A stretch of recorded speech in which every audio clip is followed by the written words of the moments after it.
Most people are living their lives in a reactive state, automatic reactive state. So we're in this repetitive cycle over and over and over and over. We react to the same things, we behave the same way, we eat the same foods, we dress the same way, just to maintain that homeostasis and comfort zones. And we've never been taught. Like when were we taught it as kids? Like, here are your 6 core emotions. Here's the way you deactivate, your stress center or fear. So here's how you activate your imagination center. Here's how you have more focus. Here's how you develop a new belief. Here's how you develop a new habit. Here's how you release one. We haven't been taught that. We've been told they're important things, but we haven't been given the tools, and then we haven't practiced the tools enough to be able to make them part of our unconscious competence brain.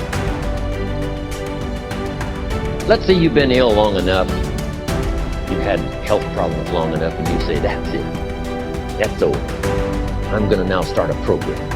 You don't have to really revolutionize your whole health life. Just start with an apple a day. You say, well, is it that simple to change your health life? And the answer is, yes. The key is just to start. Come on, you don't have to radically do something. You can gain momentum and make changes as you go. Just start. Here's what happens when you start a new direction. Self-esteem starts to accelerate. Procrastination is the lion growing in you. I'm going to tell you what I mean in a moment.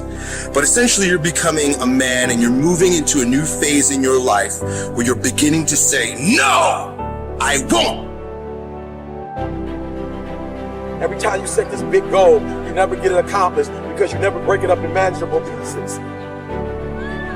This is it, I'm talking about procrastinating. You still have time. Don't quit.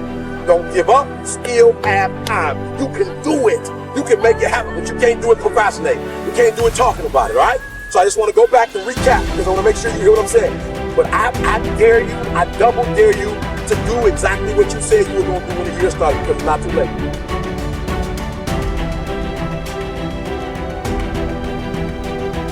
You may be neck deep in what seems to be a catastrophic storm of chaos, but I pray that in this moment, you will find the calm, the peace, the hope, the faith, the courage, the expectancy you need to live and not die, to move up and not stay where you are. You get what you see, and that is the formula for expectancy. Your expectation is what you believe is about to happen. And for many of you, you have been so traumatized by the past that your expectations are so diminished. Now go after it. But understand there's going to be some rocky times. There's going to be a lot of hills that you're going to have to climb. There's going to be a lot of obstacles that are going to try to stand in your way. But you don't have to take these obstacles and hold on to them. Utilize everything you have in your heart and in your mind and in your soul and connect with these things so that you can get the most of your life.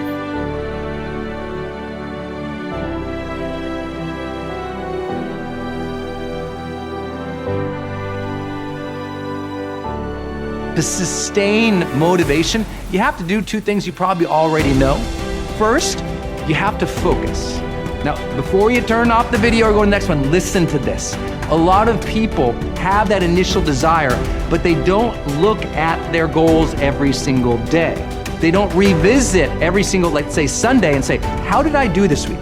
How did I do in my health, in my relationships, in my career? How did I do with my finances? How did I do with any other goals that I set up?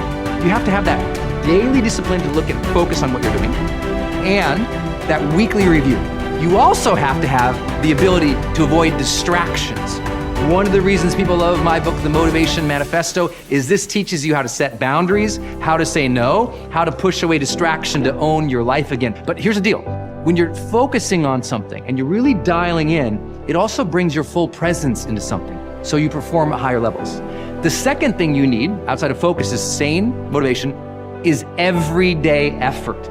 It's the reason you have to set up habits. It's the reason you have to have a daily routine, a morning routine. It's the reason you have to make sure you have a checklist of to-dos each day. I know that sounds so basic, but here's the funny thing.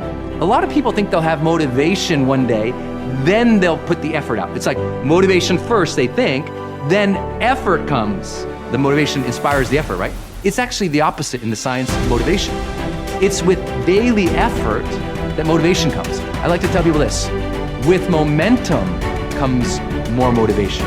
Don't wait for the motivation to go out and take action. Actually, take action first, because just a little bit of progress, a few quick wins, drops dopamine into the brain. We start feeling good, rewarded for our behavior, and suddenly we find ourselves more motivation.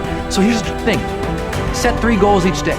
Knock off each of those 3 goals. If you just did that each and every single day, you'd start feeling more personal power and you'd start getting ahead.